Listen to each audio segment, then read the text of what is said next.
Rhythmic footsteps echoed through the dark corridor of an ancient forge, where the fire from the furnace still flickered a fiery red. The young man's face was illuminated clearly beneath the dancing flames, his eyes weary and deep in thought as the footsteps drew closer and closer. A sharp sword was suddenly drawn from its scabbard, the metallic gleam illuminating a corner of the room in a brilliant flash. His eyes widened in sheer fury, bloodshot veins bulging as if he wished to devour the thing standing before him. He opened his mouth and let out a roar of pure rage, putting all his strength into his molars, which he had just upgraded for 5 gold pieces. Immediately afterward, the sword in his hand was bitten and shattered into 100 pieces against these porcelain teeth that were as hard as steel. But let us begin the story. Ever since I was a child, my father often told me a tale. Though we now dwell in this tiny village far from the imperial capital, 200 years ago, our clan's status was peerless, unmatched by any. We once possessed a knight hailed as the god of war, and righteous guardians favored by the king, revered by all people. Our family was chosen by the sword, and we have produced countless generations of swordmasters, the father said, affectionately stroking his young son's head. That is why everyone treated them with the utmost reverence. The undefeated guardians, Caravan. Arhan, you shall inherit my position and become the patriarch of the Caravan clan. The father's hand squeezed his shoulder firmly, a gesture laden with high expectations. You must always live with the pride of the Caravan blood flowing through your veins. To restore our clan's glory, and once more stand proud as the protectors of this land. That is the duty of those who bear the name Caravan. The golden wheat fields stretched endlessly into the horizon, swaying gently under the cool breeze of a fine, sunny day. The heroic tales of our clan that my father used to tell me now only echoed across this vast expanse of wheat. As Arhan swiftly worked his sickle to harvest the wheat, he told himself that perhaps those were nothing more than exaggerated tales. If the stories of Caravan were true, we would not be living in this destitute village as impoverished landowners. He let out a weary sigh and looked up at the vast open sky. We would not have to spend our days doing field work alongside tenant farmers. The blond young master cheerfully asked a laborer if he should stack the wheat over there, receiving a respectful reply from an elderly tenant. Yes, young master. The young master's slender hand brushed gently over the freshly harvested, golden stalks of wheat. Furthermore, there were too many inconsistencies in my father's stories. The young master let out a long sigh, wiping the sweat from his neck with a cloth. The founder of the clan, the revered figure in the portrait, a portrait of a majestic man wielding a great sword hung solemnly on the corridor wall. No matter how I looked at it, he bore absolutely no resemblance to either my father or me. Even the heirloom sword passed down through the family, for something supposedly forged hundreds of years ago, it was far too sharp and flawless. And most telling of all, not a single history book in the kingdom made mention of our supposed ancestor, Liam Caravan. Ancient pages of history flipped continuously in the dark void. I could not find a single mention, not even once. Considering all of this, there was only one logical conclusion. They were merely fabricated stories, conjured up so that we, the descendants, would have something to take pride in. He stood silently by the cart, casting his gaze toward the distant mountain range beneath a cloudy sky. Young master, what are you standing there daydreaming for? He startled, turning his head as a voice called out to him from behind. It's time for a snack. If you don't hurry, all the warm bread will be gone. The young farmhand called out with an enthusiastic wave, surrounded by villagers cheerfully preparing their afternoon meal. If you're late, I'll eat it all myself. What? Wait, save some for me. The old farmhand choked, spitting out his water, only to be vigorously patted on the back by a kind woman, while the young master standing at a distance could only watch in speechless exasperation. What did it matter if Caravan was not a great noble house? The young master smiled radiantly beneath the sun, sweeping away his melancholy thoughts. Everyone here welcomes me, he thought, his leather boots stepping firmly upon the dry earth amidst the sweeping wheat field. And I love this place, where I can live amongst them. He quickened his pace, his steps light and full of youthful vigor. That was the Caravan he truly desired, just as everything was right now. The young master ran toward the villagers who were waving to him beneath a boundless azure sky. or so I once thought, lost in my peaceful, complacent ignorance. Drops of crimson blood dripped from a stalk of wheat, bleeding into the water to form ominous, pale orange ripples. It seems we have harvested enough for today, so I shall head to the market in the neighboring town. I will be quick. Mounting his horse, the young master waved a cheerful farewell, setting off for the next town before twilight fell. Arhan beamed from atop his steed, calling out warmly to his people. I was wondering if any of you need me to bring anything back from town. Would Kuin like some apples? He has been grumbling lately about not having fresh fruit in ages. Hasn't he? Oh, that would be wonderful, young master. Besides, the Merino family's youngest daughter has a birthday coming up. If I spot a pretty doll, I shall buy it for her. Oh, how did you know about that, my lord? Arhan winked, brimming with pride and confidence. I know everything. After all, I am to be the next lord of this land.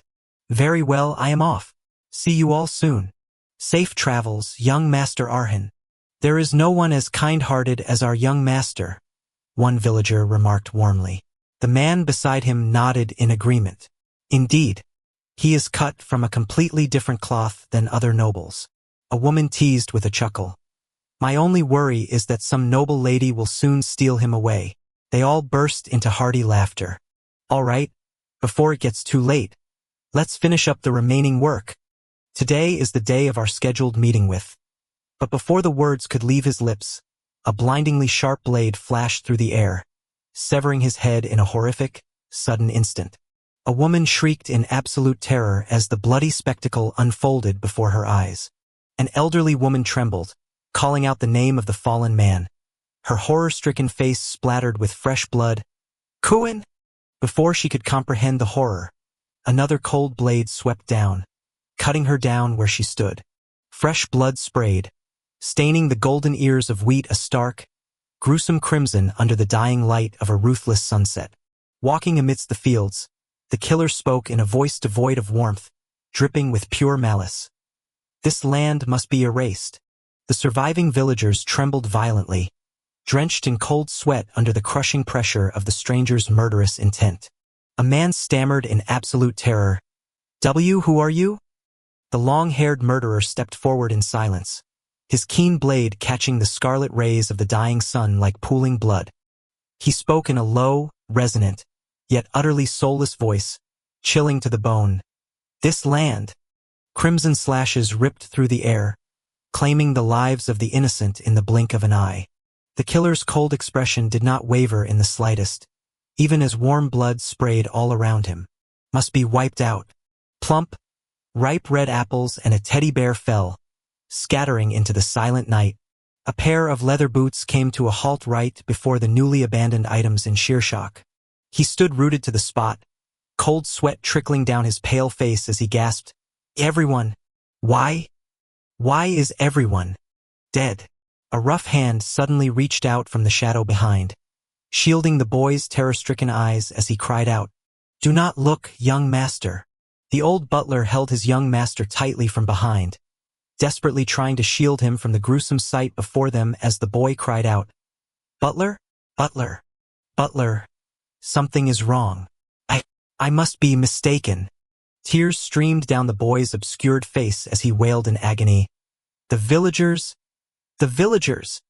With his head bowed, he listened to the butler's words. He has come, declaring that the caravan clan must be wiped out. Took a mere 10 minutes.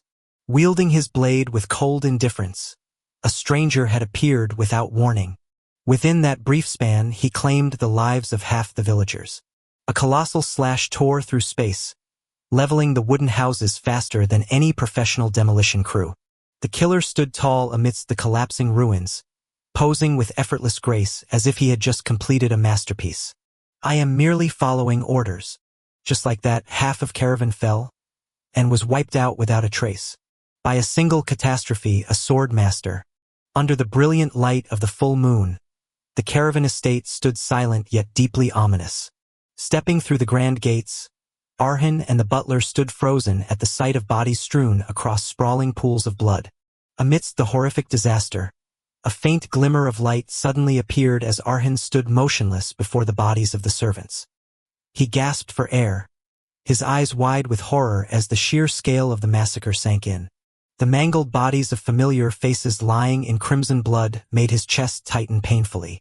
Clutching his head, he wailed in agonizing despair over this overwhelming loss. A desperate cry from behind cut through his choked sobs. Arhin! He turned around, astounded to see his beloved mother running toward him. Mother! A single beacon of hope emerged from the ruins. Arhin! She threw her arms around her son. You are safe, my son. I am so glad. The mother's trembling hand caressed her son's back, as if in desperate search of peace. In that fleeting moment, the warmth of her embrace brought a brief sense of relief. But then, a sudden dread seized my heart as I looked ahead and realized something was terribly wrong. What on earth was that? Why must it be so? Why? For the tragedy had only just begun. For reasons unknown, the Swordmaster, who had laid waste to half of Caravan's territory in the blink of an eye, did not harm my parents, leaving only these parting words. I shall return in 1 month's time. If you wish to live, then between now and then, take everyone and flee this place. Why us? Why must this happen to us? Why are you doing this? What sin have we committed? Arhin's father glared at him in silent fury. Tilting his cold, expressionless face, the killer uttered soulless words, claiming he was merely following protocol, carrying out orders. After leaving behind those cryptic words, one by one the surviving villagers began to abandon the village. It might have been the only way to save their lives, but our family did not even have that choice. My father was crushed under the weight of his duty. I am the great knight who hunts nightmares, the iron vanguard who protects the kingdom. My sacred duty is to slay the rising tide of evil that draws near. I swear to the high heavens, I shall never. And yet, he was utterly helpless as a lord. I will not abandon this. With gentle yet sorrowful eyes, the mother looked down at her bewildered young son and softly called his name. Arhin. I have instructed the steward to prepare the carriage. You must leave this domain with him. Go as far away as you can. What are you saying, mother? You must come too. Father as well. We can take him and escape together. Your father cannot leave this place, for until his final breath, he wishes to face the enemy as the Lord of Caravan. And as his wife, I will stand by his side until that very moment. No, please don't do this. Mother.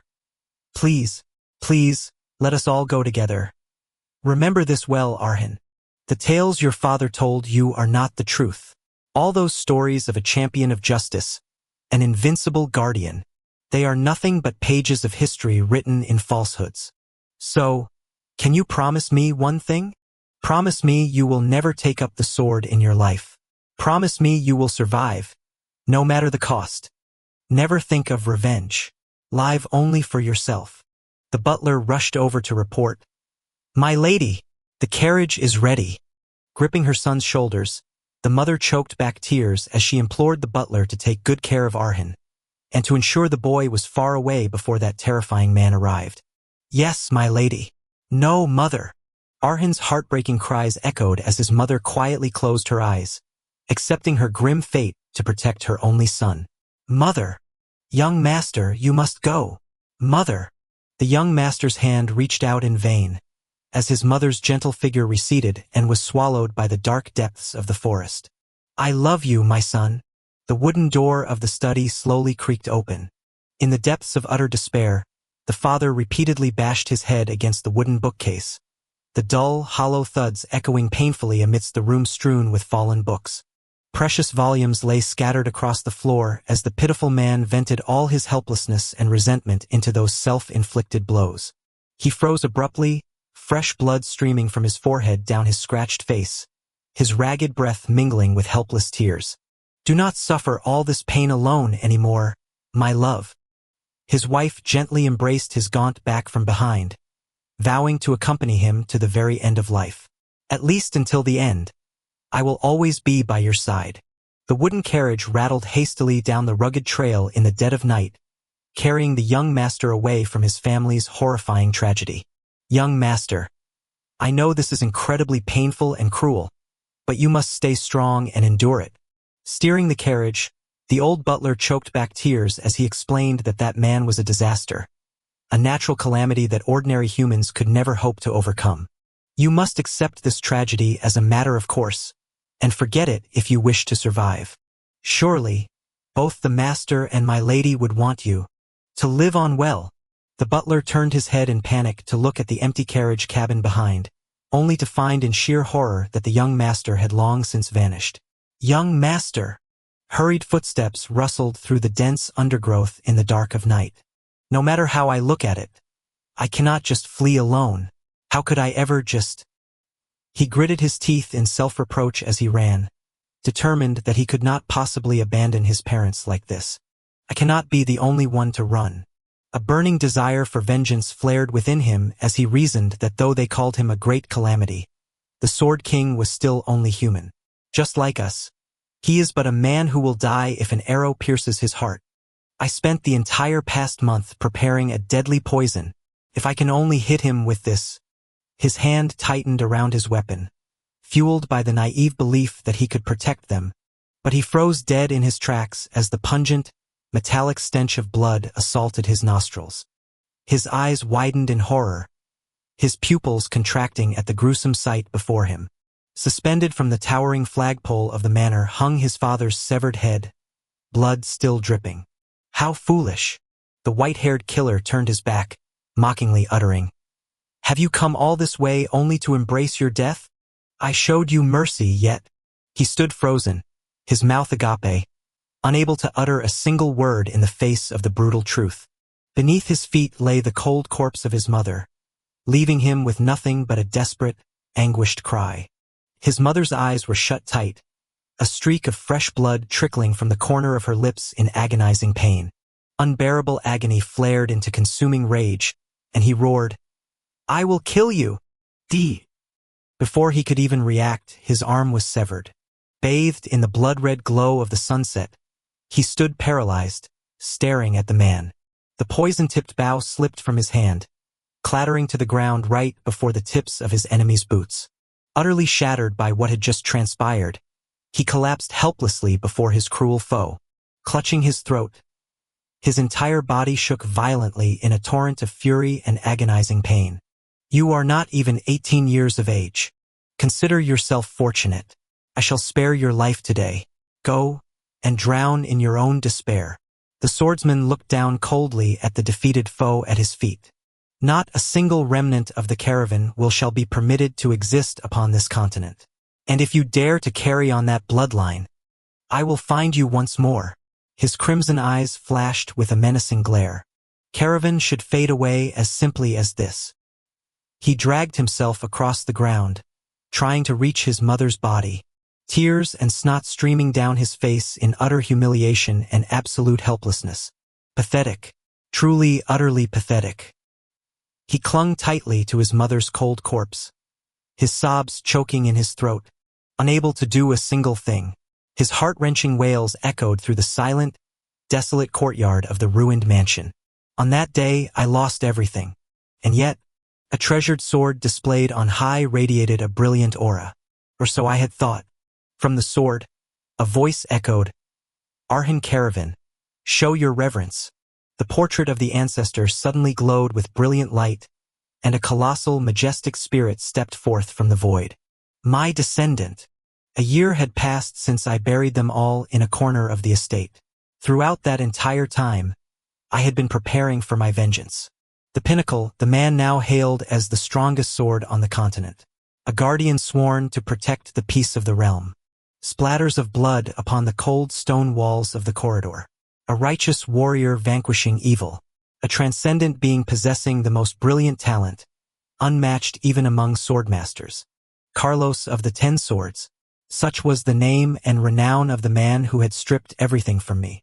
It all remained a massive, looming question. Ancient documents and weathered parchment scrolls lay scattered across the desk. Why did he slaughter my family? Who pulled the strings behind it all? What secret, in the end, did the Caravan clan possess? Yet one thing remained agonizingly clear. The lives of the Caravan clan, lost in vain, could never be reclaimed. But what was the meaning of this? Had these unsolved mysteries finally driven me to madness? Arhin stood frozen, his blue eyes wide with astonishment as he stared ahead. The heirloom sword suddenly began to radiate an eerie, mystical blue aura. An unbelievable sight unfolded before my very eyes. From the ancient portrait, a blinding light flared intensely. Arhin Caravan, show your reverence. My descendant. I had thought it was all but a lie, yet here he stood, the ancestor of legend stepping forth from his own portrait. Outside the window, heavy raindrops began to lash against the cold glass pane. I had heard tales of such phenomena before. Clenching his fists, he struggled to keep himself from trembling. For some reason, those who suffered severe trauma were often prone to hallucinations. And yet, I could not simply dismiss what was manifesting before my very eyes. I can feel your inner turmoil. Do you fear you have truly gone mad? Or is it because the ancestor you once dismissed as mere fiction has materialized before you, leaving you utterly astonished? If this is no illusion but the truth, are you truly the founder of our house? The greatest swordmaster in history, Liam Caravan. If you are indeed the man from my father's heroic tales, then why have you only appeared before me now? Why now? Arhin cried out in bitter anguish, tears welling in his eyes at the sheer cruelty of fate. After all this time, his eyes blazed, harboring the depths of agony and hatred he had bottled up for so long. The great spirit of his ancestor merely watched in silence, his countenance unperturbed by his descendants' fury, as if he had foreseen it all. Because I had to test you myself. You see, vengeance is a path one should not even embark upon unless prepared to forfeit everything. For the past year, I have watched over you every single day. Despite your utterly abysmal, hopeless talent, a truth you yourself must have realized by now. The young Arhin had thrown himself into training with reckless abandon, heedless of the sweat and blood soaking the earth, heedless of his broken body beneath a twilight sky as red as blood. Your obsession with never letting go of your sword, even for a single day, and never, not for a single moment, has your will wavered. You ask why I have only now appeared? The answer is simple. Because the hatred in your eyes has finally reached the depths I desired. And also because my own patience has reached its limit. The killing intent within me longs to tear apart the one who brutally slaughtered my descendants and the people of my land, tearing them to pieces. Throughout the history of this continent, one truth has never been denied. Only a swordmaster can slay another swordmaster. You know this well, which is why you wield your sword with such stubborn defiance, surely to swear your revenge. But if you rely on your strength alone, you could train for a lifetime and still never reach him. A swordmaster is a transcendent existence, surpassing the limits of humanity. A level of skill that even so-called geniuses can never hope to reach. And even among swordmasters, that man is a superhuman entity who stands head and shoulders above the rest. Even in my era, throughout the war, only a handful of warriors possess skills as refined as his. No one of this generation can slay him, and with the passage of time, he will only... Arhin stood frozen, listening to the bitter verdict pronounced upon his enemy, realizing that the man would only continue to grow stronger. I know all too well how vast the chasm between us is. But, do you mean it is not merely difficult, but impossible? Am I to just stand by and watch that bastard, the one who took everything from me, become a hero? Am I to be left helpless once again?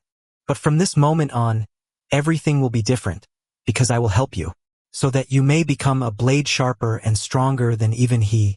And, as a member of the caravan, you shall bring judgment upon that murderer. A blue light bathed the ancestral sword hanging on the wall. There is but a single path that a caravan can walk. Devour my blade. The youth looked up at his ancestor's spirit, his eyes filled with astonishment at the unthinkable proposal offered to a descendant of the steel bloodline. A dry metallic clatter echoed as the weapons arranged neatly on the wooden rack shook slightly under the flickering firelight. The colossal blade was heated red-hot in the forge, radiating intense, blistering heat. The caravan bloodline is a blend of human and dwarven blood.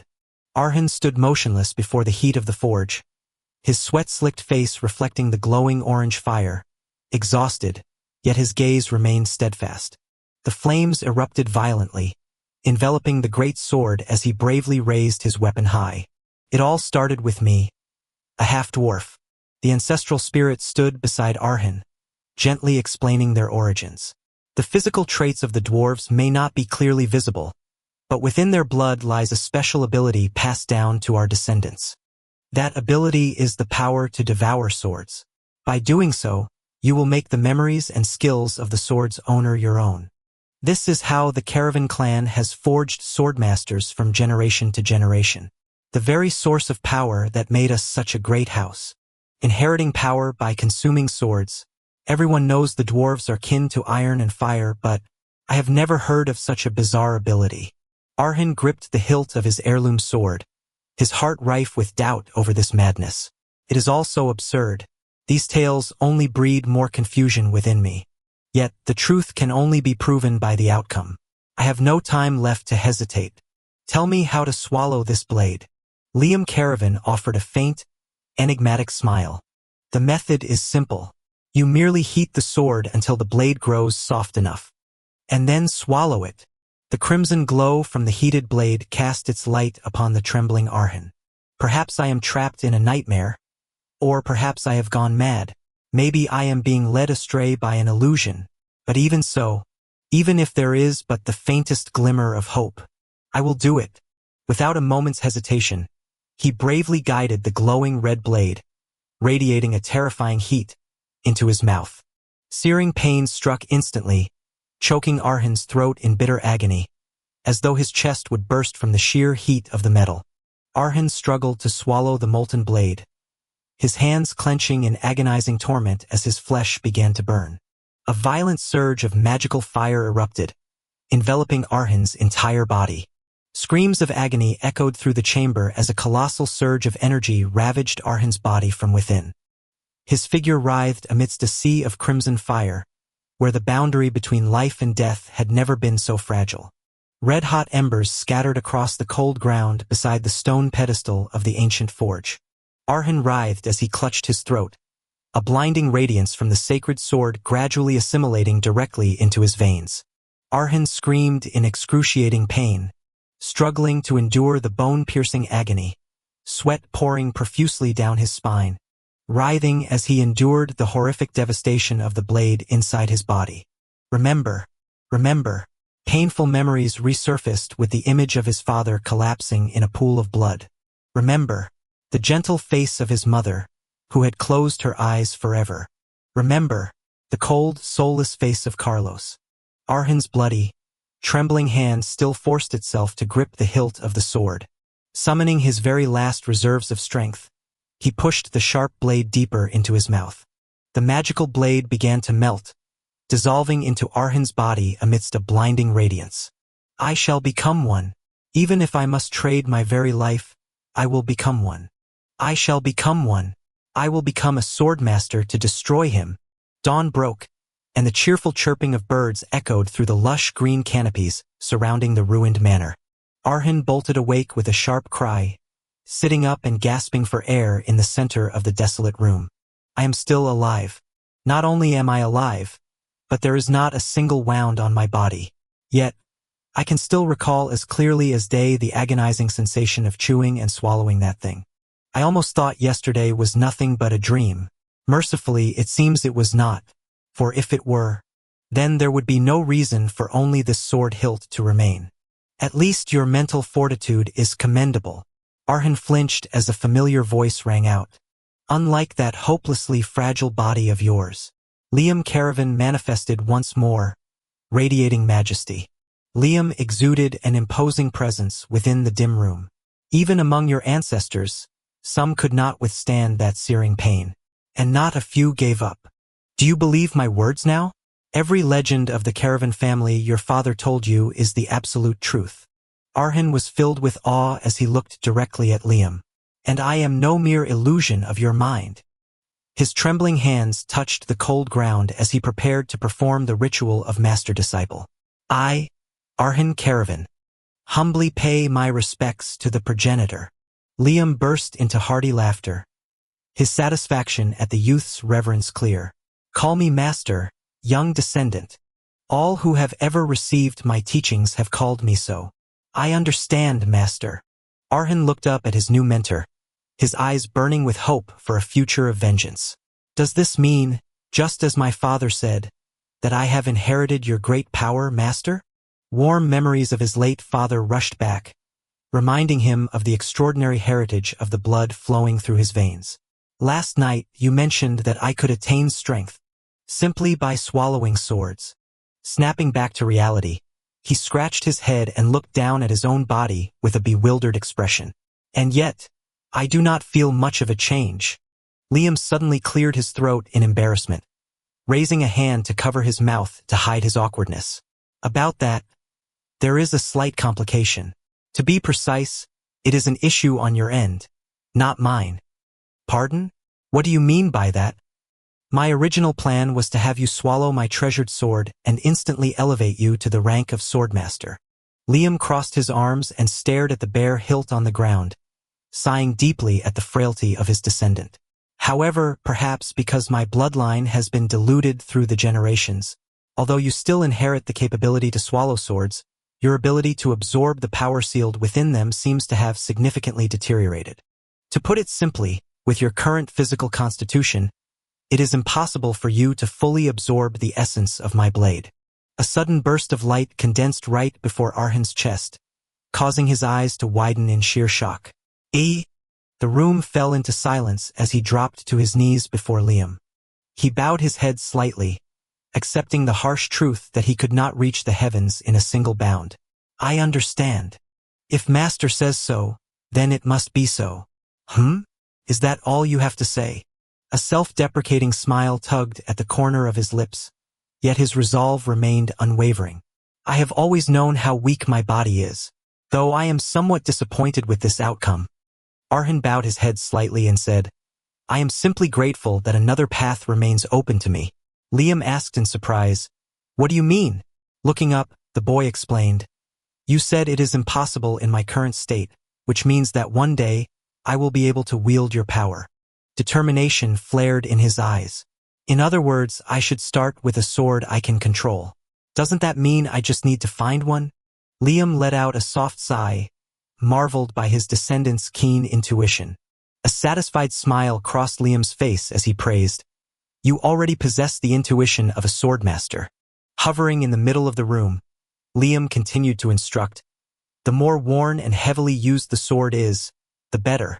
Lead me to a place where old and battered weapons abound.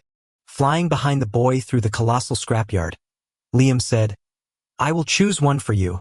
Looking around the desolate ruins, Liam remarked, This place is truly bleak. I wager the necromancers would love it here. Walking upon the dusty ground, Arhan murmured, Everything old from the slums is gathered here, from worthless iron scraps to unusable weapons. Liam folded his arms in contemplation and nodded. There is no place more fitting than this to find a sword that meets your conditions, master. The boy softly replied, It is a good start. Liam mused, recalling the past. In the beginning, I too devoured swords in places thick with the scent of blood. A tragic vision of the ancient battlefield arose, filled with swords tightly gripped by fallen soldiers, axes caked in mud and blood, shattered spears scattered across the ground, and so forth. Liam continued in a raspy voice, With all my might, I ate and ate. Arhan listened in silence to his ancestor's tale. Liam continued, All of it was to grow stronger and thereby survive. A distant nostalgia gleamed in Liam's eyes. Somehow, this place reminds me of those days. Amidst the desolate ruins, his voice echoed. To protect the embers of life, we clashed relentlessly even as we ourselves fractured. Rusted swords lay dormant beneath rotting wood. Some died that very day, others survived to see tomorrow. Those days were a battlefield in themselves. Amidst those struggles, countless lives were bound to be snuffed out without a trace. Yet a chosen few left behind a brilliant radiance. A single point of light suddenly flared brilliantly from deep within the ruins, radiating a warm aura. Looking directly at the streak of light, Liam smiled with confidence and declared, I have found it. Go on, take it, my young descendant. That is what you must devour, your second sword. 1 month later, at the caravan mansion, we are clear. Just as we heard, this place has been abandoned. There isn't a soul here, not even in the village. The stealthy footsteps of a group of strangers made their way inside. Perhaps a dark mage once used this mansion to experiment on living creatures. No way, I doubt that. If that were true, we would have lost our lives the moment we set foot in this place. It's probably just some ruined noble hiding out here. Doesn't it reek of rich folks in here? The bandit chuckled gleefully. Finally, fortune smiles upon us. This job is a piece of cake. He sat down on the sofa with a smug air. Not even a caretaker is in sight. That says it all. Curiously rummaging through the cabinets, one of the bandits gasped in surprise. It seems a nobleman's daughter actually lives here. There is a whole pile of noblewomen's garments here, freshly laundered. Hearing this, his accomplice asked back in astonishment. What? Truly? The bandit closed his eyes, inhaling with a depraved relish. The scent of these garments is truly like no other. Caressing the soft fabric, he sneered wickedly. If we play our cards right, another gasped in sheer lust, we might even indulge in a different kind of pleasure. Hey, hand it over. Let me catch the scent of that noble lady too. They began to riot, smashing the surrounding furniture. Is there no portrait around here? Let's see what that girl looks like. Stop. The bandits froze, startled by the cold voice that suddenly echoed through the room. Arhan stepped slowly out from the dark corridor of the manor. My mother prefers everything to be in perfect order. She absolutely despises having her belongings in disarray. So, gently put that down, and let us have a word. The bandits fell silent, beads of sweat forming under the oppressive weight of his aura. What is this? Who is this brat? Is he the son of the manor's master? TSK. So it is not a woman after all.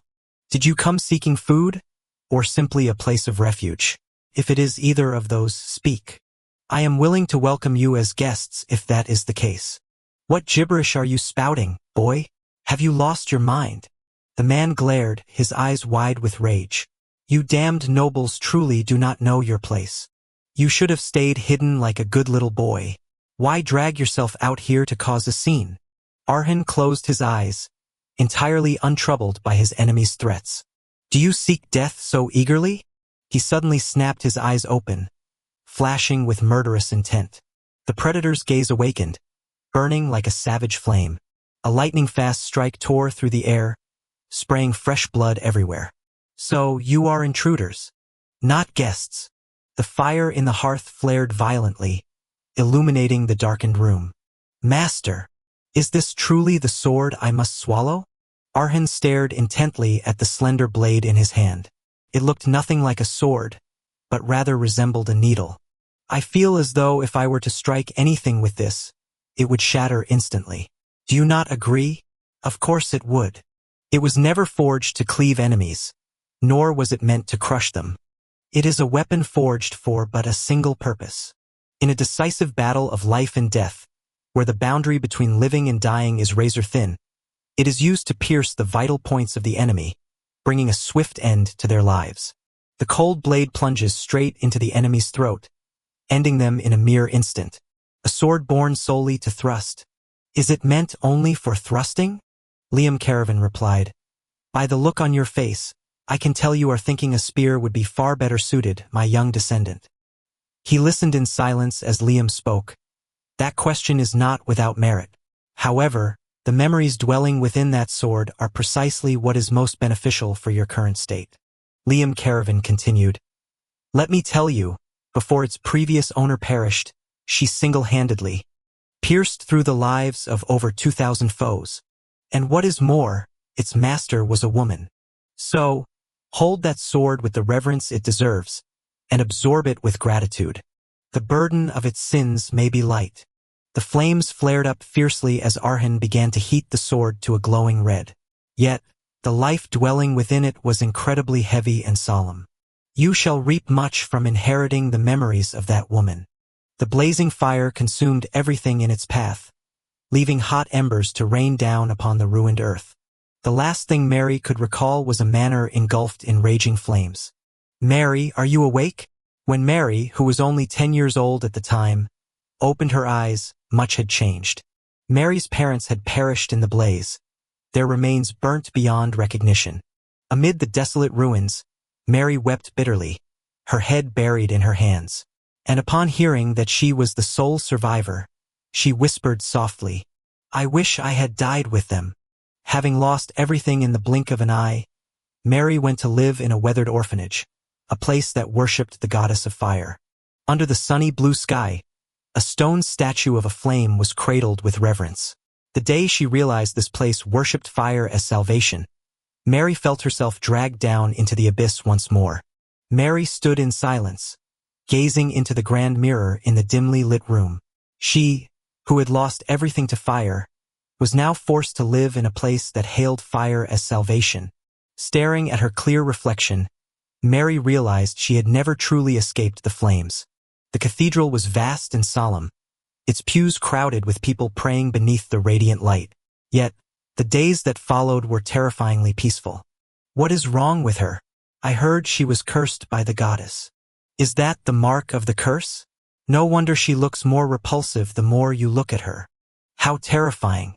She is a monster, truly repulsive. It is dreadful. I want to die. In the depths of despair, Mary whispered to herself, "Every single day, I pray that death will claim me once more." Beneath the brilliant moonlight, a sharp blade gleamed with a cold luster. So that I might escape the flames of that day, the flames that burn whenever I close my eyes, and the fires of hatred that surround me every time I open them. Mary stood watching in silence. Until that day came. A man was swinging his sword beneath the moonlight. Looking back, his swordsmanship was nothing but crude and clumsy. As Hekal focused on swinging his sword, Mary watched from afar, completely captivated. But it possessed a beauty enough to make me forget, if only for a moment, the hell that filled my mind. His name was Hekal, a former wandering knight who had worked at this orphanage for a very long time. Normally, to someone like that, I wouldn't have dared utter even a single word. With soft footsteps treading upon the dry grass, she approached Hekal, who stood waiting with his sword. "How can I become like you, sir? I want to learn." I had taken my first step toward the will to live. Hekal glanced down, thoughtful and solemn. "This will not be of much help in your life, Mary, especially for a child like you. A blade like this will only end up hurting you." Hekal advised Mary to give up and go back, but she resolutely brushed it aside, saying as long as she could learn that. She gripped her bandages tightly, suppressing the pain to seek a chance of survival. Mary's eyes flashed with extraordinary determination as she declared, "No fire in this world can ever make me fear again." Hekal let out a soft sigh and turned to walk away, leading her deep into the dark room of the orphanage. A crate filled with rusty swords was slammed onto the floor, sending dust billowing into the air. He stood watching and issued a challenge. "Choose one from here. If you can swing it, I will teach you." Mary stood in silence, intently observing the pile of weapons before her to find the one that suited her best. "Do I only need to swing it? If not that, then what else?" She reached out decisively, brushing past the swords to choose something different. Mary gripped the needle-like hilt, telling herself, "As long as I can fight back." Suddenly, she swung her sword straight forward with blinding speed, tearing through the silent air. The tip of the blade stopped with absolute precision, right at Hekal's throat. "I will become whatever I need to become. And that is..." The memory faded, crimson blood splattering across the present-day mansion as Arhin coldly declared, "The first strike. It turns out you are intruders, not guests." The bandit leader stumbled backward, panicking in agony as the fatal thrust pierced his chest.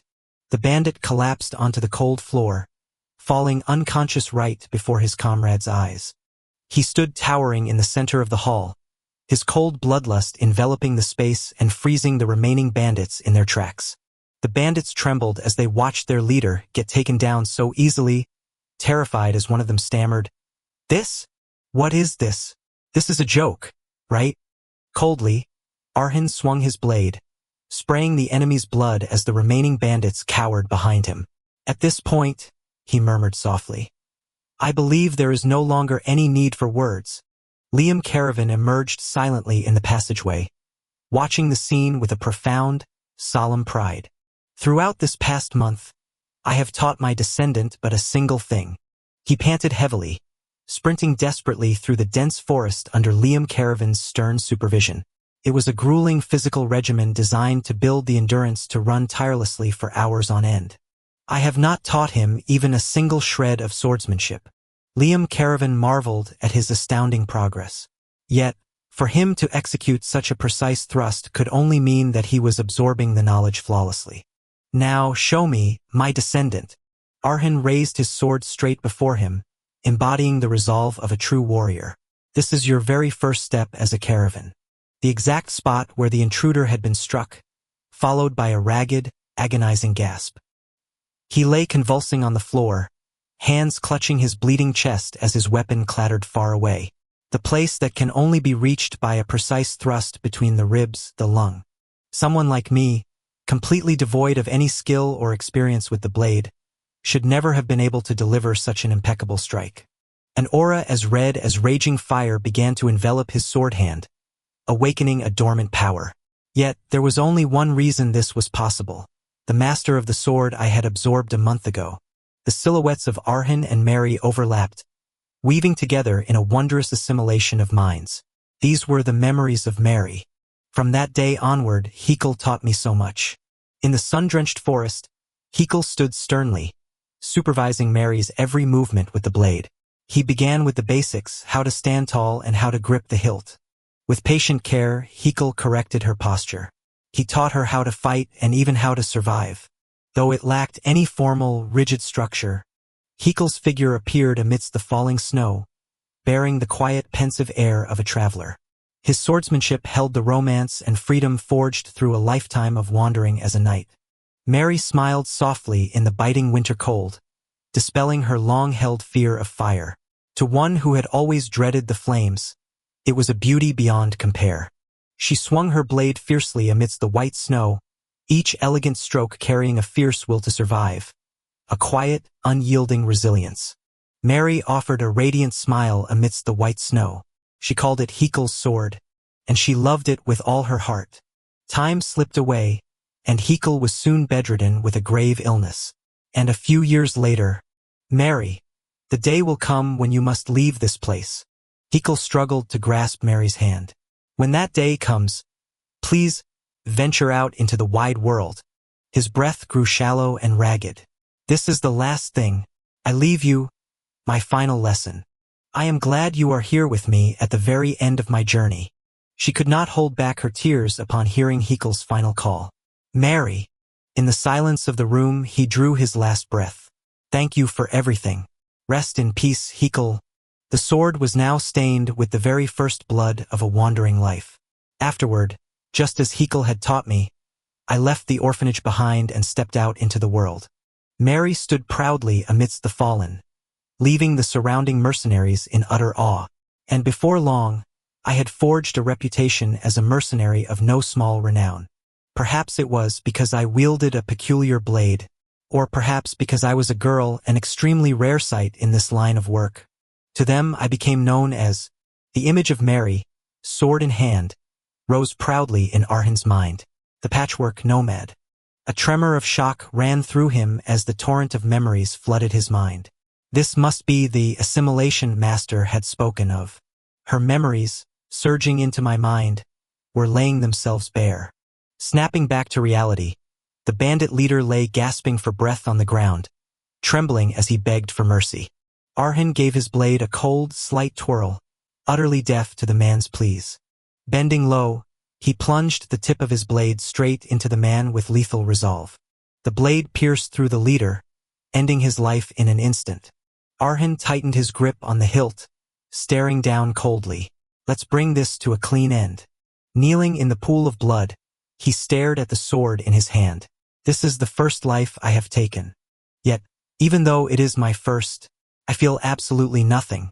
The leader's corpse lay motionless on the floor. All I can see is what lies directly before me. This very moment, this grim reality. Terror still lingered on the face of the dead bandit. Just now, I only found an opening because he grossly underestimated me. But now, outnumbered as I am, I cannot bank on such fortune striking twice. Arhan warily assessed the situation. They must know this too. So why? The three remaining bandits stood trembling, gripping their weapons yet not daring to take a single step forward. Why aren't they lunging at me when they hold the advantage of numbers? Looming behind him, Liam Caravan spoke in a calm, steady voice. They are afraid. And it is entirely natural. The movements you just displayed are far beyond what any novice could achieve. A touch of fear aids survival, but terror blinds all judgment. What should we do? How should I know? It magnifies the foe before them, deceiving them into seeing an invincible entity. Right now, in their eyes, you must seem like. Bathed in a crimson glow, he stood tall, blade in hand, the very incarnation of a bloodthirsty demon, possessed of peerless swordsmanship. A cold, knowing smirk played on Arhan's lips. So that's how it is. If that is the case, then... He lunged forward with blinding speed, closing the distance before the startled bandits could even react. Radiant with cold-blooded resolve, Arhan unleashed his killing intent. Now, overwhelmed by sheer terror, the bandit shrieked, "Stay back! Don't come near me!" He swung his weapon in wild, desperate panic to defend himself. "I'll kill you!" As the enemy swung his weapon, Arhan slipped past him with fluid, effortless grace. "You bastard!" Gliding coldly past his foe, Arhan poised himself to deliver the decisive, fatal strike. The bandit's eyes widened in sheer terror as he felt the cold breath of death drawing near. Arhan glided as swift as a specter, ruthlessly driving his blade straight into the bandit's throat from behind, unleashing a torrent of crimson. His gaze flashed with a chilling light amidst the blood splattered across his face, his mind echoing the teachings of his late master, Hekal. For a woman who is not blessed with raw physical strength or natural endurance, time will never be on her side. Desperate, the bandit shrieked, frantically swinging his weapon to defend against his opponent's terrifying speed. Arhan contorted his body with extraordinary fluidity, evading the enemy's strike by a mere hair's breadth with supreme grace. The bandit's strike tore through the air, hitting nothing but empty space as Arhan nimbly leaped backward. Thus, by the first or second strike at the latest, you must find your opponent's opening and bring the battle to an end. The sharp tip of the blade pierced through the bandit's arm, sinking deep into his flesh, catching him entirely off guard and defenseless. The bandit's eyes rolled back in agony, his breath catching in his throat as he realized he had taken a fatal blow from behind. The bandit let out a scream, raw and desperate as a newborn's first cry. Do not strive to obtain what you lack. Instead, make what you already possess shine brilliantly. Gritting his teeth in fury, the enemy swung his blade forward with savage force, aiming to take Mary's life in the memory. My strength lies in my innate flexibility, a body that moves as gracefully as a dancer's. Indeed, from any stance, from any angle, Mary executed an extraordinary mid-air flip, contorting her body with masterly skill to evade her opponent's razor-sharp blade. Harnessing the momentum of her descent, she ruthlessly plunged her blade straight down into the crown of the enemy's head. The slender blade pierced through the skull, stealing the enemy's life in an instant, leaving his comrades frozen in sheer disbelief. I can claim the life of my foe. The bandit groaned in vain, letting out his final breath as fresh blood seeped relentlessly from the corner of his mouth. Yet another corpse collapsed onto the cold floor. Arhan stood in silence, his blade still dripping with fresh, warm blood. The sole surviving bandit whimpered in absolute terror, his legs buckling beneath him as he watched his comrades fall one by one before this demon. Damn it! He tried to tighten his grip on the hilt of his dagger, but his hand trembled uncontrollably. What in the world is this? The bandit cried out in utter panic, tears and snot streaming down his face as he stared down his impending doom. That bloodthirsty fiend. What manner of monster was he? To the sole survivor, the boy seemed cloaked in absolute darkness, save for a gaze that gleamed with pure death. The full moon cast its pale light through the dense foliage in the darkness of the night. The rhythmic scraping of a shovel echoed through the dead of night. Arhan silently dug a grave for the fallen, under the quiet, watchful eye of Liam Caravan. Have you cast aside your doubts now? Liam Caravan asked, looking down at his young disciple, who was drenched in sweat after his first battle of life and death. If you possess the stamina to swing a sword all day without losing your breath. He continued his lecture, watching as ants began to crawl into the eye sockets of the corpse lying in the deep grave. Then for untrained thugs are opponents you can easily dispatch on your own, Liam Caravan asserted, affirming the effectiveness of the physical running regimen from the past month. And a caravan, in the midst of a life-and-death struggle, can only grow ever stronger. A smile of pride and anticipation broke across Liam Caravan's majestic face. Everything Master said is true. Arhan raised his trembling hand, staring at it as he felt a newfound surge of power pulsing through his veins. From my body becoming as fluid as a dancer's, as if reacting to the memories etched within the sword, to the memories of Mary growing clearer the moment the battle commenced. And now I understand a part of it. How it felt for her to stand alone against the entire world. The image of Mary, solitary and swinging her blade, flashed across his mind. Is this what Master spoke of? Arhan closed his eyes tightly, striving to piece together the bizarre experiences that had transpired during the fight. That you grow stronger the deeper you understand your foe. The power of assimilating memories? The image of the sword blazing in flames symbolized the process of perfect assimilation. My young descendant, when it comes to swordsmanship, I never lie. Liam Caravan tilted his head slightly, his deep, resonant voice echoing through the silent expanse. And I promise you this, the days ahead will be excruciating. A gauntlet of trials so harrowing you would rather choose death. Master and disciple stood facing each other amidst the gloomy, dark forest. So much so that you will look back on today's hardships as a mere privilege. Liam Caravan's chilling warning brought an end to the battle, unveiling a future fraught with trials. Liam Caravan stood majestically in the forest, looking down at his young disciple and asked, even after hearing that, do you still wish to tread this path? Arhan bowed his head, his fists clenching with fury. If it means I can point my blade at the throat of that man, Carlos, he declared resolutely, no matter what path lies ahead, I will walk it, Master. Arhan jolted awake from the dream, sweat pouring down his face as he muttered, Master! He was struggling to cling to the sheer cliffside, looking up at Liam Caravan hovering above. Is this path really? He strained to maintain his balance on the precarious precipice, his mind plagued with doubt. Is it truly the right path? The cawing of crows echoed through the sky, as loose pebbles began to clatter down from the towering heights of the cliff. From afar, Arhan's silhouette was minuscule against the sheer, treacherous rock face as he wheezed. Really? Liam Caravan clicked his tongue, gazing down at his exhausted disciple and teased. Where did that fierce determination in your eyes from last night go? Has your doubt crept back so soon? Hovering cross-legged in midair with his arms folded, he nodded in approval. But then again, that is also one of your strengths. You have always been this way since you were a child. Arhan was pale with exhaustion, yet Liam Caravan continued his lecture. We will have to fix that trait of yours eventually, but first let me answer your question. The path of a swordsman is divided into 5 great realms. The beginning of the path is the apprentice swordsman. Among them, those of true talent shall reach the realm of the journeyman swordsman. Those who prove their might and become the pillars of the battlefield are the vanguard swordsmen. The hero who can single-handedly turn the tide of war, the Swordmaster, and reigning supreme over all other swordsmen, revered as a god.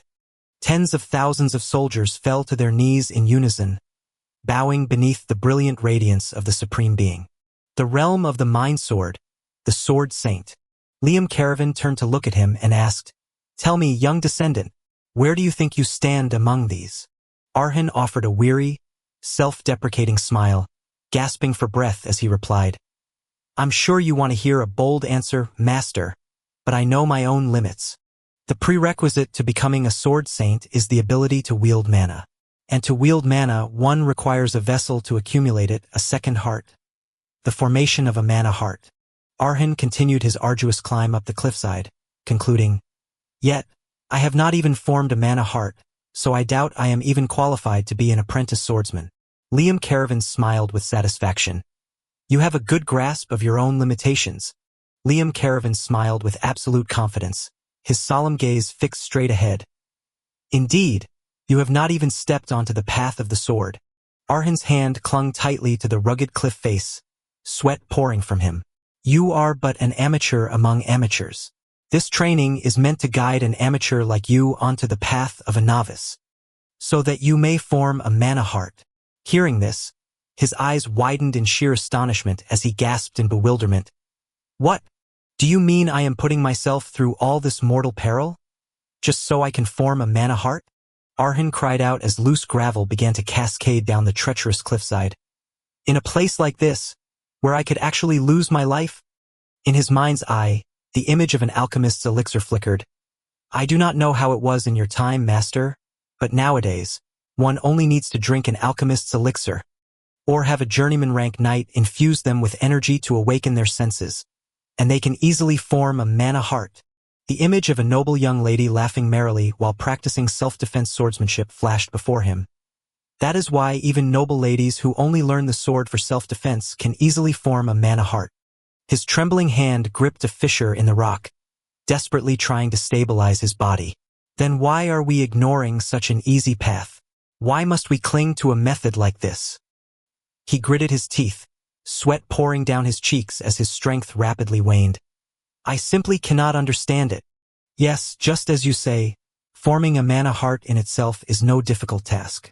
It is by no means impossible if one merely follows the standard conventions. However, the blood of our caravan family is imbued with the resilient strength of steel.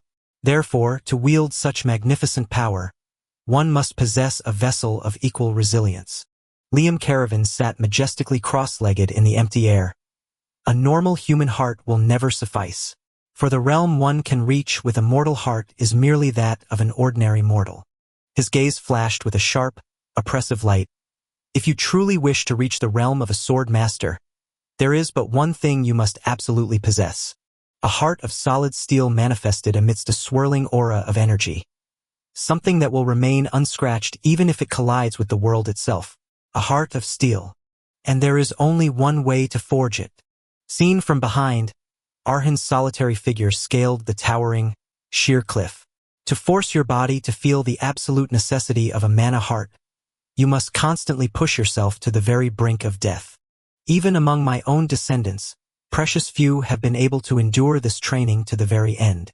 That is testament to how agonizing and terrible this process truly is. Under a brilliant night sky painted with long streaks of shooting stars, two figures stood in silence amidst the vast grassland. Yet, those who persevered to the very end, all became swordmasters. Liam Caravan drifted in mid-air, looking down at his rock-clinging disciple. Well, young descendant, do you feel a spark of motivation now? Arhin's bloodied hand tensed, gripping the jagged ledge with absolute resolve. He lifted his head, flashing a grin despite the sweat pouring down his face. Much more than just a spark. Liam Caravan smiled with pride, his satisfaction at the boy's resolve plain to see. I never lie when it comes to swordsmanship, my descendant. The mana heart you are about to forge will be entirely different, utterly unlike that of anyone else in this world. The Verdi territory, the eastern village of Campbell, lay peaceful beneath the quiet lights of the night. Inside a bustling tavern, a low buzz of chatter began to rise. Hey, have you heard that rumor? The one about the village in the west called Caravan. One of them looked up in surprise, setting his mug down. Oh, you mean that place where no one has set foot for a whole year? Why on earth are you asking about that eerie town anyway? The other leaned in close, whispering. Because lately, a rumor has been spreading like wildfire. Something is dwelling in that western village. Hearing this, his companion took a trembling, deep draught of beer and stammered in response. Something? What could it be? The other shrugged mysteriously. How should I know? But whatever it is, it appears to be an extremely dangerous existence. Every ruffian who ever set foot there has gone, never to return. Some rumor that a horde of monsters missed by the northern guards swept through the village, while others claim necromancers are conducting dark experiments there. There are all manner of wild rumors, but they all point to one sole conclusion. If you value your life, do not be so foolish as to set foot in that western village.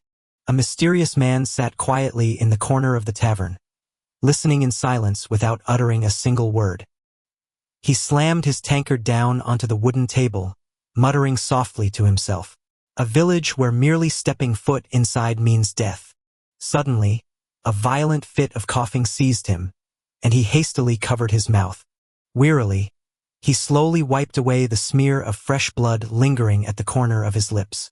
A faint, cold smile played on his lips, his eyes flashing with dangerous calculation. That place is indeed perfect. From that day forth, I began to cling to the cliffside using only my left hand.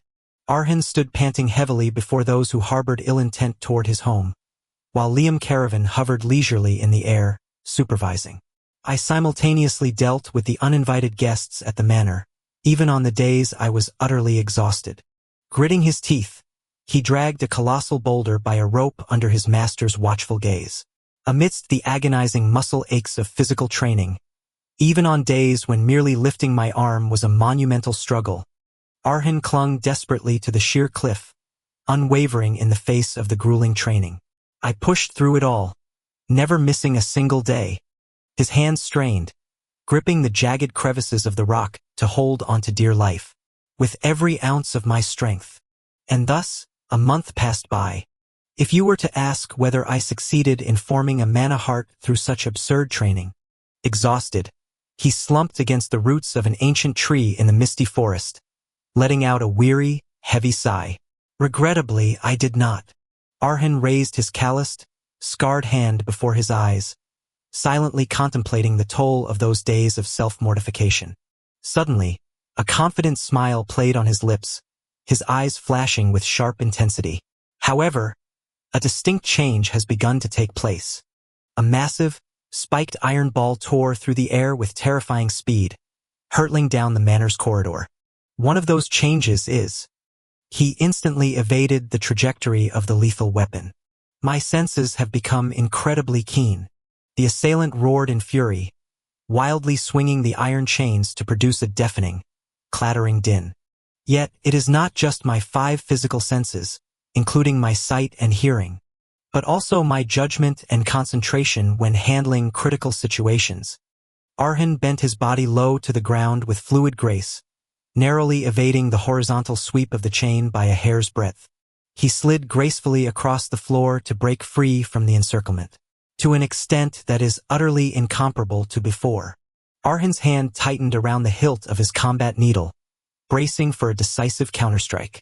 And whenever I wielded my needle, he focused his entire spirit on the singular opening of the foe before him. When I focus on a single point, in a fleeting instant, the bandit let out a frenzied roar, swinging his weapon as he lunged into a head-on assault. Unflinching, he gracefully evaded his opponent's strike by a hair's breadth. In the blink of an eye, the scythe swept perilously close to Arhan. It felt as though time itself, save for me, had ground to a complete halt, had ceased to flow.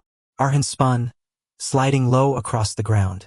The bandit lashed out with his iron chains repeatedly, yet struck only empty air, while Arhan had already closed the distance right beside him. The killer's eyes widened in sheer terror, cold sweat trickling down his brow as he realized he was about to meet his end. A razor-sharp thrust of the sword pierced straight through his chest. Arhan watched coldly as his enemy collapsed, droplets of blood splattering across his expressionless face. The bandit gaped in sheer horror as wounds burst open across his body one after another. My past self, and the me of the present. With a decisive slash, the sword claimed the culprit's life, leaving him in a pool of blood. Between the two, there is only a single reason for this change. A look of resolve washed over his face as he stared ahead with fierce determination. It is because I can now feel mana. A faint, misty breath drifted softly from Arhan's lips. The bandit's scythe remained plunged deep into the earth. Amidst the desolate silence of the forest, countless swords belonging to those he had slain stood scattered across the ground, forming a grim graveyard of weapons.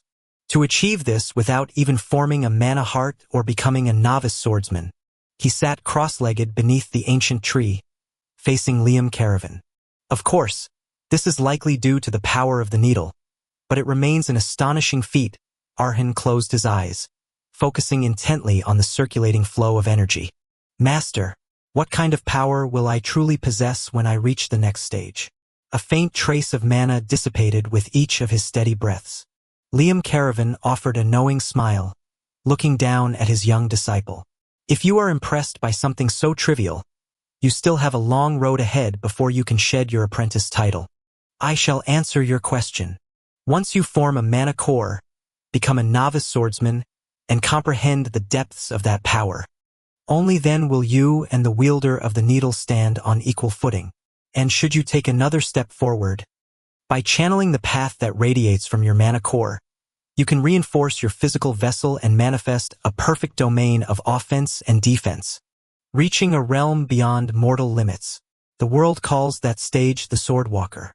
Though it is the stage immediately following the novice rank, you will realize the gargantuan chasm between the two the very moment you face it. Liam Caravan asked if that sufficed to answer his query. Arhan nodded slightly, replying that he understood. Arhan hesitated before asking one more thing, questioning if what he had sensed was correct. The one who entered this territory not long ago and has settled here is...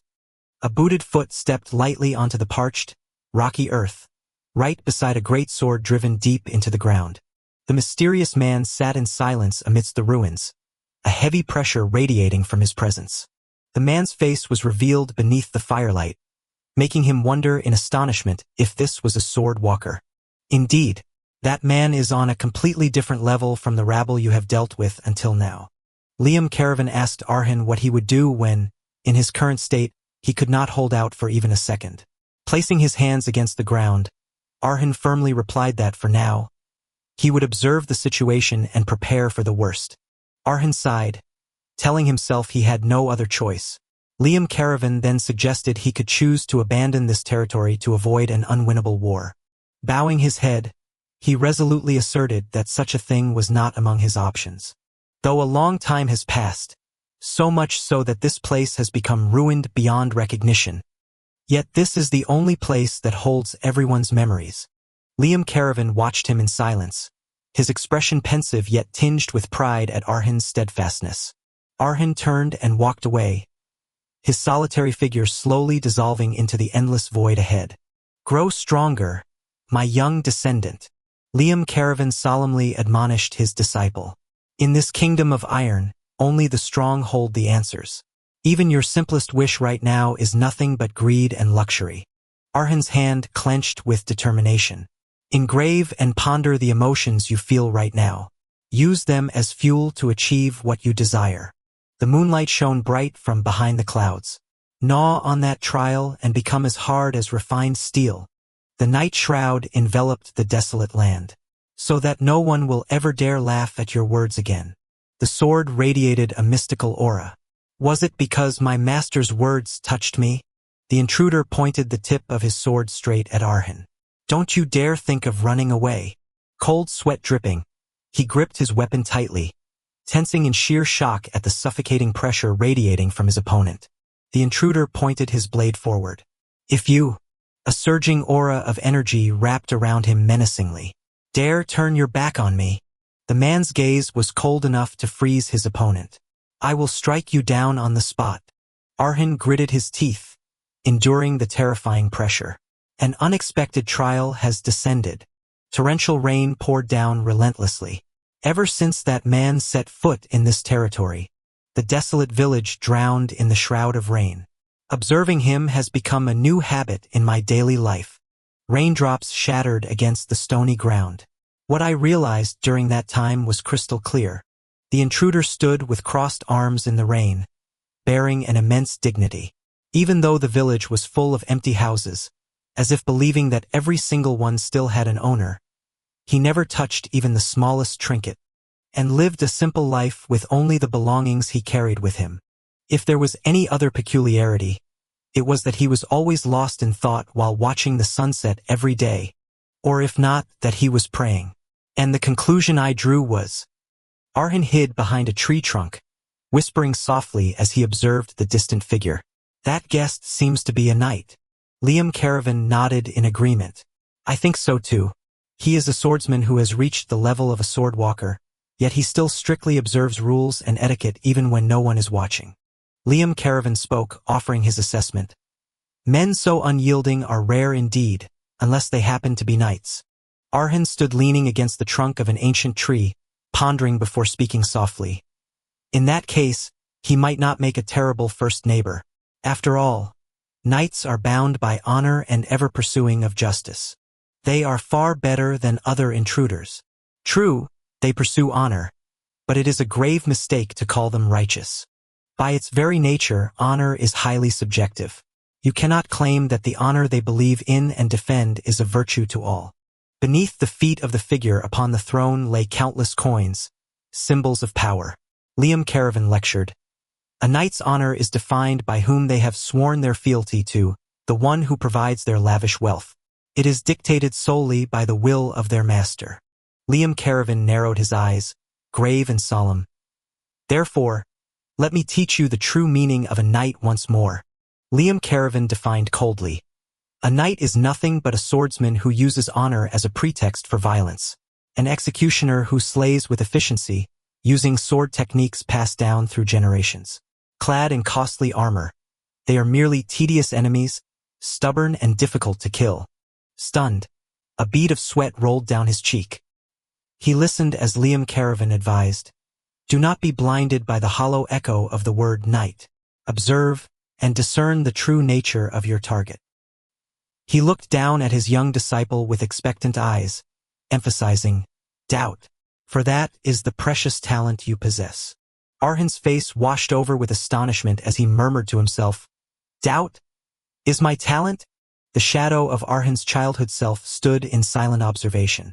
Liam Caravan spoke in a gentle, reminiscent tone. You have always been this way, ever since you were a child. While you appeared to listen to the legends of the caravans spun by your father, deep within, you were relentlessly dissecting them, searching for the truth behind those tales.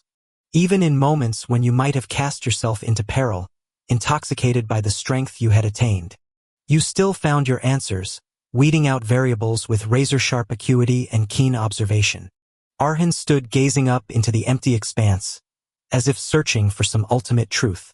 Liam Caravan explained, to doubt is to refuse to be swayed by mere sights and sounds. It is the resolve to employ every means, every method, and to think without ceasing. In order to grasp the truth, those who never doubt will never surpass their own limits. Never lose that trait of yours. For that is the very essence of your talent in swordsmanship. Whispering in acceptance of his master's teachings, he murmured, I understand. Liam Caravan watched his disciple. Arhan promised with steadfast resolve, I shall engrave it upon my heart, master. He thought to himself, despite all those teachings, I have never once let my guard down against that strange man. The sky was painted in the hues of twilight. Having spent a long time ensuring that he would not, at the very least, prove to be an intruder, I approached him, slowly, so slowly. It was merely to extend an invitation to be neighbors, and yet, I know you have been watching me all this time. Do not even think of running. Arhan stood rooted to the spot, sweat dripping down in sheer tension under the weight of an invisible pressure. The intruder leveled his blade, wrapped in a shroud of mana, and threatened, If you turn your back on me, I will strike you down where you stand. Horror seized him, his breath catching in his throat before the chilling bloodlust radiating from his opponent. I never imagined it would come to this. The image of Mary surfaced in his memory, a slender sword in her hand. The Stitching Nomad. That moniker was far more widely known than I had thought. Mercenaries surrounded her. Because of it, I received offers of recruitment from renowned mercenary bands. Or, on the contrary, I was constantly plagued by thugs who came seeking me out after hearing the rumors. A sharp stroke of the blade cleaved through the air. During those days, a sudden thought flashed in my mind. The defeated clutched his painful wounds at her feet. Perhaps I have far surpassed the level of a mere female mercenary wielding an unusual sword. Mary wore a confident smile, and have truly become a formidable swordswoman. The shattered tip of a sword fell desolate. And the moment that made me realize it was nothing but arrogance, a warrior completely overwhelmed Mary, did not take long to arrive. They call you the Stitching Nomad, do they not? Indeed, a most fitting moniker for such a feeble blade. It seems you held great pride in your own skills. An ironclad hand pinned Mary to the ground. Do not be conceited, you singed stray cat. You are nothing but a lowly mercenary. The knight looked down at Mary, his voice dripping with utter contempt. Were you not a woman, you would be no different from a bug I would have crushed on the spot. He turned his back and walked away. The sole reason you draw breath today is entirely thanks to the creed of the Red Eagle Knights. The Red Eagles never take the lives of women and children. She lay collapsed in bitter resentment. So, spend the rest of your days in gratitude for our chivalry. Mary's trembling hand gripped her sword hilt. On that day, I felt an immeasurable wall, standing between myself and that man, a wall known as a knight. Arhan recalled those painful memories. Later, I learned that the realm he had attained is called a sword strider. He swallowed hard. Mary, in the memories I absorbed, was far stronger than I am now. Yet she was defeated without even being able to lift a finger. The intruder was looming closer. He is coming. I can feel an overwhelming aura of death. His killing intent flared violently, as if to swallow everything whole. It is far clearer, incomparable to when I was hanging from the cliff. Within Arhan's chest, a source of energy began to resonate. Is it because of this? My heart is pounding incessantly. A torrent of mana surged violently within his body. It is growing stronger by the moment. Arhan focused intensely on the foe before him. And, I can see it. The realm of a superhuman, a state attainable only by those of the sword strider rank or higher, where mana is projected outward like blood vessels, infusing one's very will into attack and defense. A sudden burst of killing intent erupted, leaving him frozen in awe of this terrifying power. Arhan gripped his weapon tightly, sweating under the immense pressure. The path of the sword strider. The man suddenly spoke. What is your reason for watching me? It seems you are the one rumored to have attacked the guests who arrived here. Should you lack a justifiable reason, I will have no choice but to deem you an enemy. Answer me. He immediately retorted. It is to determine whether you are a guest or an intruder. The man asked back suspiciously. I find that perplexing. Explain yourself. Truth be told, I am a resident born and raised in this very land. Arhan looked up at the twilight sky, sweat trickling down as he recalled his painful past. However, a year ago, while I was away from the territory for a time, it was as if some necromancer had unleashed a beast. My neighbors vanished, and the village fell into ruin.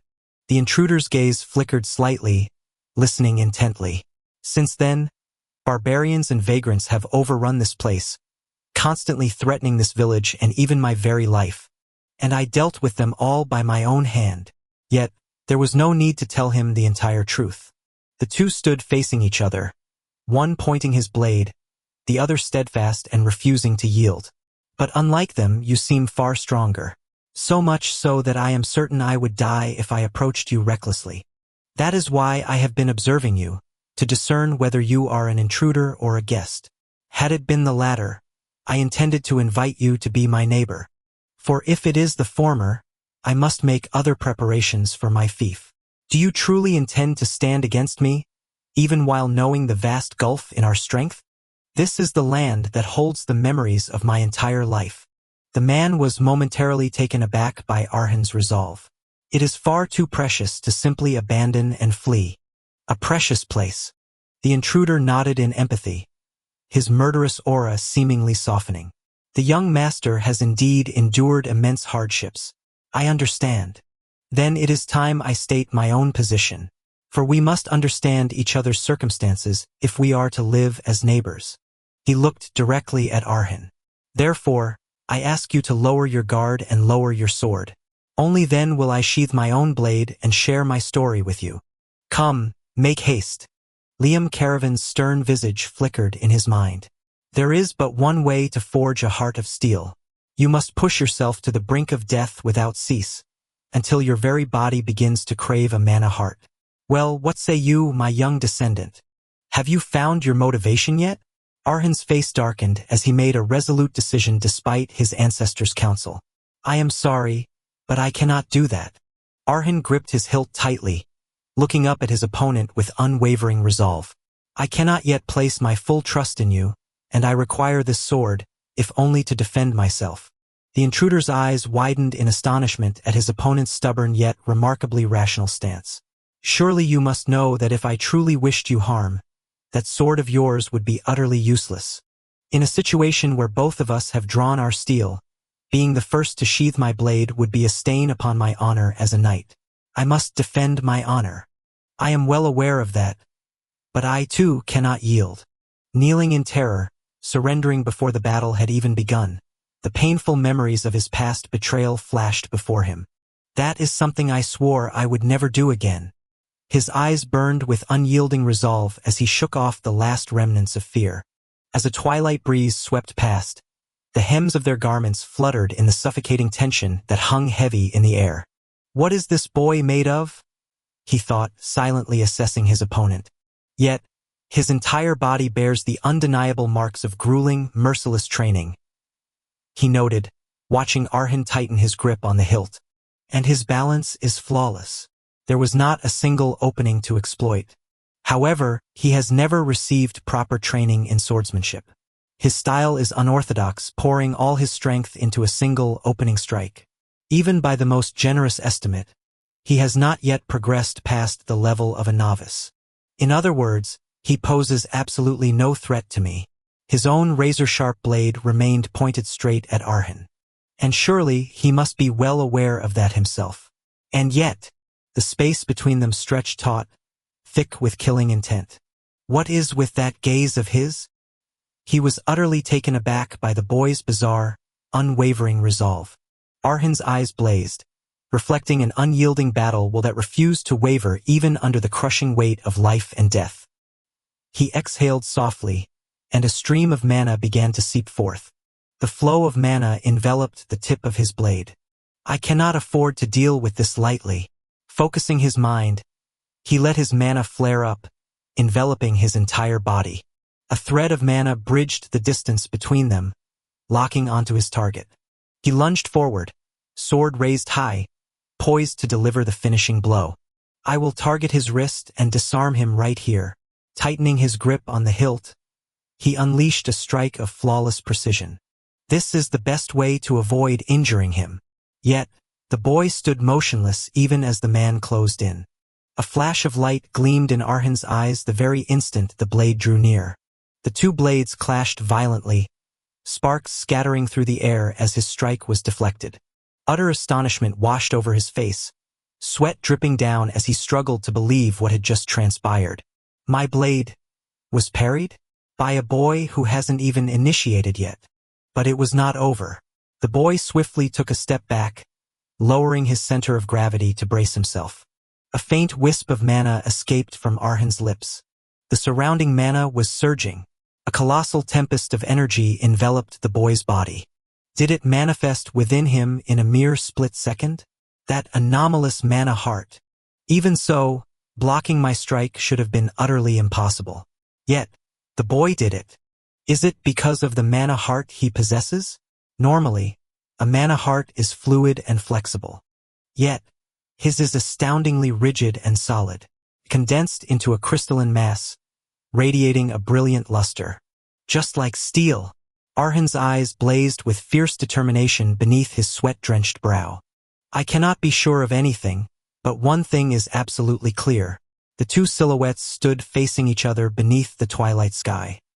His blade is coming, and it carries the boy's entire presence, a strike that stakes his very life. The boy gritted his teeth against the pain, struggling to steady his ragged breathing. Blocking that strike just now was not due to my own strength. Arhan's hand trembled violently as he struggled to grip his hilt. It was nothing but sheer luck. The boy was tense to the extreme, cold sweat dripping down. From the very beginning, he had no intention of harming me. He aimed for my wrist to avoid any vital points, and the force of his strike was incredibly light. That is the sole reason I was able to pull it off. I anticipated the trajectory and thrust my weapon into that exact opening, grasping for a sliver of survival. To stop his strike, the clash of their blades erupted in a blinding flash of light. And the price of that miracle is steep indeed.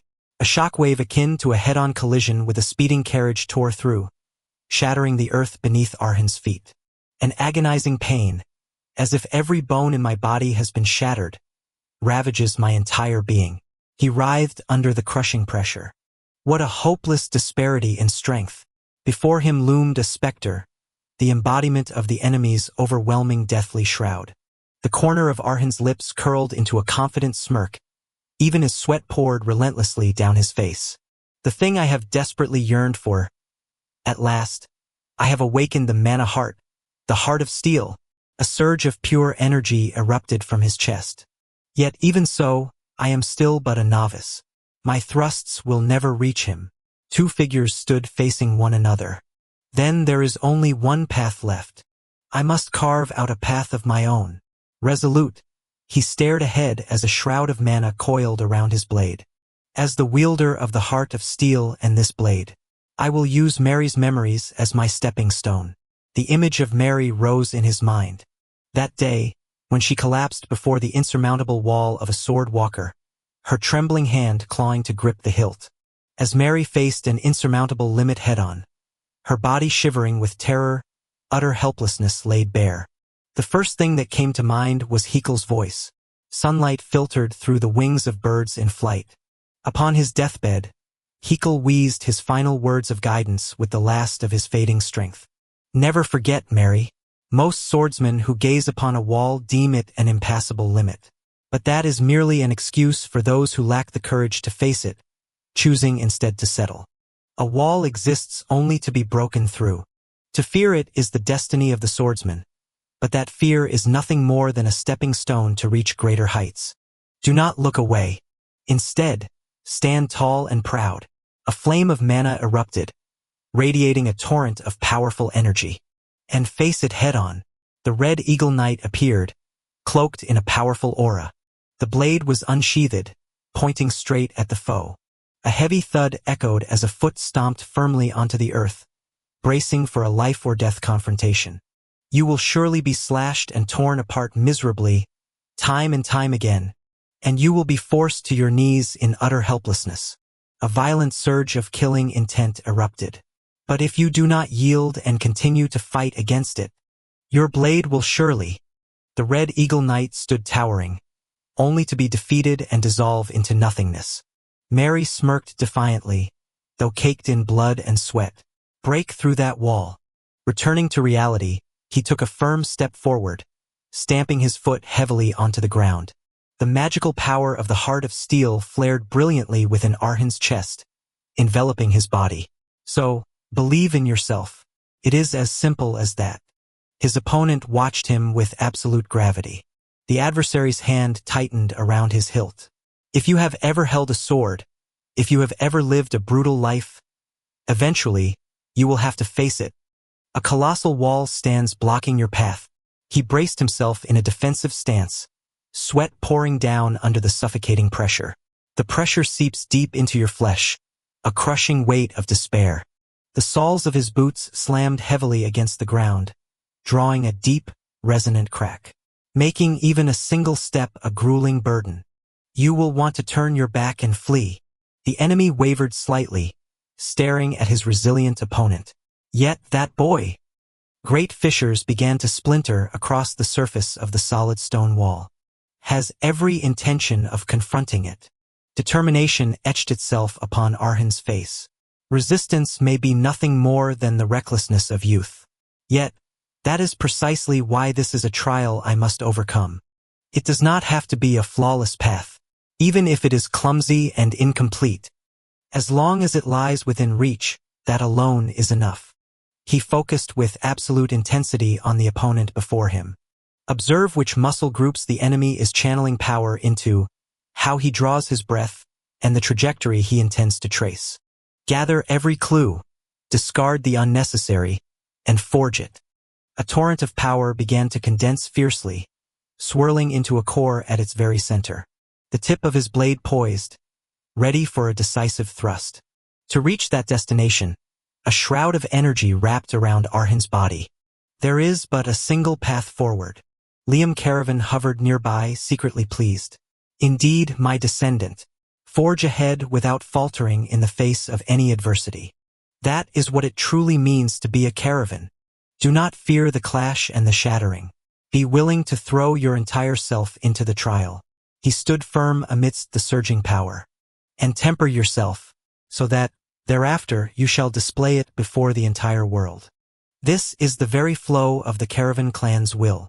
The earth ruptured, unleashing a shattering explosion. Summoning every ounce of his strength, Arhan charged straight toward his opponent. I was once afraid. Mary ran frantically through his memories. The reality of being the sole survivor amidst the flames, and the truth that the tragedy which took everything from me was only the beginning. The times when I could not even face the mirror. The days when even drawing a breath felt suffocatingly heavy. I bowed my head in sheer helplessness. That was when I realized that what I truly had to fear was not the fire. He stomped his foot onto the ground with absolute resolve, but rather my own weakness in constantly fleeing. And so I shall thrust forward. Arhan's hand tightened around the hilt of his blade, preparing for the strike. My everyday life, my family, my future stripped away from me, by this world engulfed in flames. If anyone asks whether I have overcome it, I roared in agony. I have but a single answer. I no longer fear the flames, nor this world. Arhan swung his sword with a mighty sweep, as the compressed mana blade aura began to gather. Even if I fall, even if I cannot emerge victorious, he still charged straight into the decisive battle until his very last breath. I can still face it. Arhan lunged directly at his opponent, channeling his entire strength into the tip of his blade. The two clashed at a terrifying speed, their sword strikes tearing through the wind. Bracing himself to endure, he let out a resounding cry. His opponent gritted his teeth, shocked by Arhan's explosive burst of power. Two devastating slashes collided. The raw power from both sides clashed head-on, triggering a violent explosion that sent shockwaves blasting the surrounding dust away.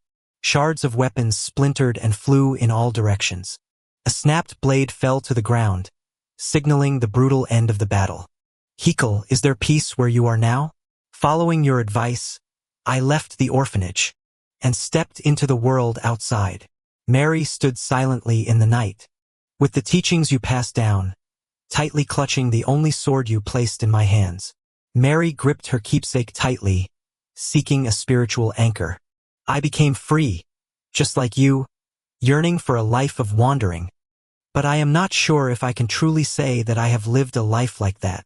This world is filled with those who are stronger, and there are countless towering walls that cannot be scaled by mere will alone. And yet, Hikal, this much I can say with absolute certainty. Until the very last moment of my life, there is no wall standing in my path, before which I would ever turn back in retreat. Mary stood steadfast. According to the teachings of Sergen, we shall meet again in the embrace of the flames. When that moment comes, just as you did for me, I will tell you my own story. That story might go something like this. Hikal, The image of Hikal rose in Mary's mind. Mary surged forward with all her might. I am no longer afraid of the fire. She let herself go, heading toward the kindred spirit waiting for her. Tears streamed down her face as a smile of pure contentment graced Mary's lips. The crackle of burning firewood echoed softly. Arhan slowly regained consciousness from a long and exhausting slumber. A faint groan escaped his lips as awareness slowly returned, his body aching intensely. Was I knocked unconscious? This cloak belongs to that man. Which means, in the end, I still failed to break through. Arhan sat dazed and motionless beside the campfire. Do not lose heart, young descendant. He started as a familiar voice whispered in his ear. That was indeed an effort worthy of the Caravan clan. Liam Caravan manifested before him. Furthermore, amidst that painful failure, have you truly realized nothing yourself? Liam Caravan looked down at Arhan. You have completely absorbed the needle. Arhan clenched his fist, feeling the miraculous change pulsing through every fiber of his flesh. I can clearly feel that my muscles have become far more resilient than before. Even a tiny mouse scurrying past did not escape his sharp vision. Moreover, My senses have become as keen as those of a wild beast. It feels as though I have become a seasoned mercenary who has spent a lifetime on the battlefield. Mary's battle memories unfolded in his mind like a slow-motion reel. Now, I finally understand my master's intention when he chose this sword. It was not merely because of its power or craftsmanship, but because he wished for me to truly understand her very life. That unyielding will to never surrender, even when facing countless trials and tribulations. Liam Caravan stood silently beneath the full moon, gazing at his young apprentice who had grown so much. That indomitable spirit. Letting out a soft sigh, he wore a helpless smile at his master's excessive strictness. Would it have killed him to just tell me these things from the very beginning? The rustling of footsteps from the darkness shattered the peaceful atmosphere around the campfire. Arhin started as a deep, warm voice spoke from right behind him. It seems you have awakened, young master. He instantly sprang to his feet in a defensive stance, highly alert at the sudden appearance of the stranger. I only went to fetch some water to drink. But, oh my! The man scratched his head apologetically at Arhin's overreaction. It seems there are still misunderstandings between us that need to be cleared up. Liam Caravan manifested, advising his young apprentice to calm his temper. There is no need to be so guarded, young descendant. That man is not one to do you harm. Well, even so, I suppose suspicion is only to be expected. The man nodded in empathy, exuding gentleness and understanding. I understand. After all you have been through, lowering your guard is no easy task. The man held up a leather waterskin as a peaceful gesture of goodwill. Perhaps, if I share my story first, it might ease your guard? He sat down slowly, preparing to unveil his secret. As to the reason I journeyed all the way to this place, Arhin furrowed his brow, instantly wary at the opponent's words. The man spoke softly, asking why he could not possibly be a threat to the youth, leaving Arhin to mutter in sheer disbelief, wondering what indeed the man was playing at. Startled and highly guarded, Arhin tensed. Yet, the man opposite him maintained his composure, gently offering to formally introduce himself. My name is Patel, a retired knight, a vagabond with nowhere to return to, and Patel slowly confessed that he was nothing more than a terminally ill soul standing on the precipice of death. Even the high priests who have dedicated their lives to the healing arts have decreed it so. I have, at most, a single month left to live. Arhin stared at Patel in stunned silence, his hand trembling slightly with shock. Patel offered a self-deprecating smile, mocking himself as nothing but a dying invalid waiting for the end. Amidst the profound stillness of the forest night, the crackling campfire flickered between their silent figures. Patel sighed softly, asking if the youth would be so kind as to hear his tale. Once the brief commotion subsided, they both sat back down, embarking on a quiet conversation beside the warming hearth. Regrettably, unlike his transcendent swordsmanship, Patel possessed little eloquence. He often repeated himself, weaving his tale and laying bare his emotions in disjointed fragments. A faint, melancholy smile flickered across Patel's face. It was certainly not a seamless exchange between two strangers. Yet to Arhin, that very awkwardness carried an unembellished sincerity. The essence of what he gathered about Patel was distilled into but a few brief truths. Upon being diagnosed with his incurable affliction, Patel chose to abandon the knightly order he had so loyally served, wandering the land as a knight searching for a grave. My reason for leaving the order was of no great import. I merely wished not to be a burden as I draw the curtain on this fading breath of life. In these twilight hours, I desire nothing more than to quietly pass my final days in my own manner.